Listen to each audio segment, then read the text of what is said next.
આજે તો કોથળો ભરીને પપ્પા લઈ આવ્યા છે મોસંબી, કેમ કે આપણો ભાઈ રાજા છે જે બીમાર પડી ગયો છે, એને પીવાનું હોય છે ડેઈલી મોસંબીનું જ્યુસ અને બધા જ્યુસ. તો ગુડ મોર્નિંગ, જય શ્રી કૃષ્ણ. નવા મિની વ્લોગમાં તમારા બધાનું સ્વાગત છે.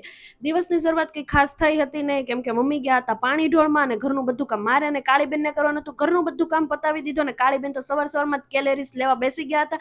એને જોઈને મને પણ કેક ખાવાની એટલી બધી ઈચ્છા થઈ કે મેં કીધું નાની મોટી કેલેરીસથી તો શું થાય, કંઈ ફરક ના પડે. એટલે મસ્તીની મેં કેક પણ ખાઈ લીધી અને ચીટ બીટ જેવું કરી નાખ્યું, કેમ કે પૌવા પણ ખાધા અને સેન્ડવિચ પણ ખાધી, કેમ કે આજે મને ઈચ્છા હતી થોડાક અમીરો વાળો નાસ્તો કરવાની.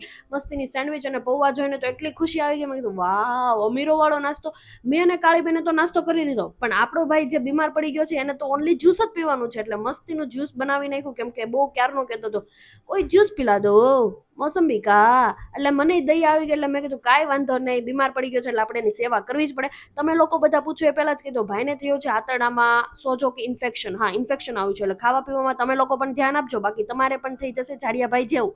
મસ્તીનું જ્યુસ ભાઈનું પણ બનાવી નાખ્યું હતું અને મેં મારું પણ બનાવી નાખ્યું હતું. બપોરે મારે બનાવવાના હતા કન્ટેન્ટ, મસ્તીના કન્ટેન્ટ ક્રિએટ કરી નાખ્યા અને આવી ગઈ હતી જોતમાં કાળીબેન.